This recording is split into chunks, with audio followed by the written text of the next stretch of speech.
Bringing Marc Spector and Stephen Grant together in one scene requires some incredible visual effects work. That's why I'm talking with Sean Faden, VFX supervisor for Marvel Studios' Moon Knight. Hey, Sean. Hey, Lorraine. Nice to see you. Oh, great to see you too. Now, there are so many cool ways that we get to see Marc and Stephen interacting with each other in the series. How did the team approach creating those scenes? I mean, the script always had them talking to each other either through, sometimes it was just a voice, sometimes it was through a mirror, sometimes they were actually standing side by side.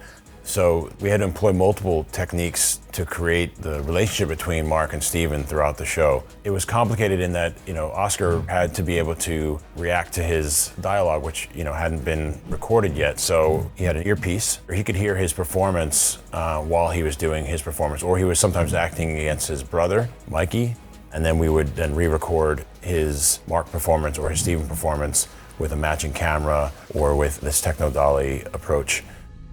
It's not surprising that so much goes into it. I mean, even just looking at episode 1, and one of my favorite moments where Stephen and Marc finally connect and are talking through the bathroom mirror, it just seems really complicated. How tricky was it to work on? The mirror in the bathroom scene was definitely one of the most complicated setups that we actually photographed during the entire shoot.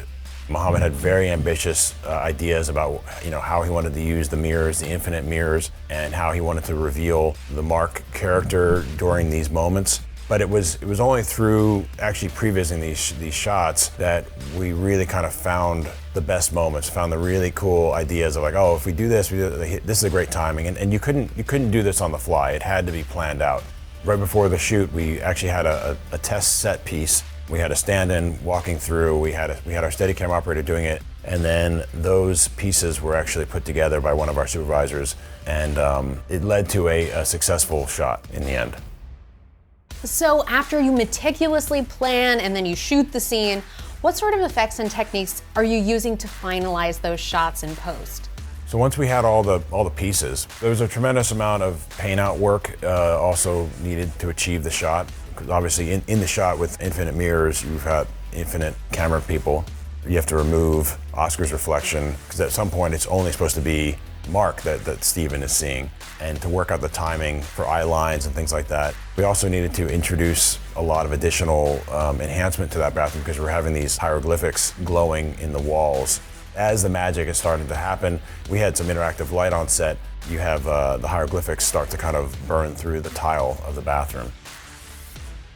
I was so blown away by it. What was it like then seeing the scene in the show and seeing all the audience reactions to it? It's still probably going to go down as the most complicated and probably the most fun for the audience to take that in and sort of see how what we think is a Stephen reflection is an actual Marc reflection. There was so much back and forth between all of us to support each other and to really fuse all that artistic energy into something that we're all really proud of. Thank you so much for talking with us, Sean. Thank you very much. And of course, everyone, go watch Marvel Studios' Moon Knight. All episodes are now streaming only on Disney+.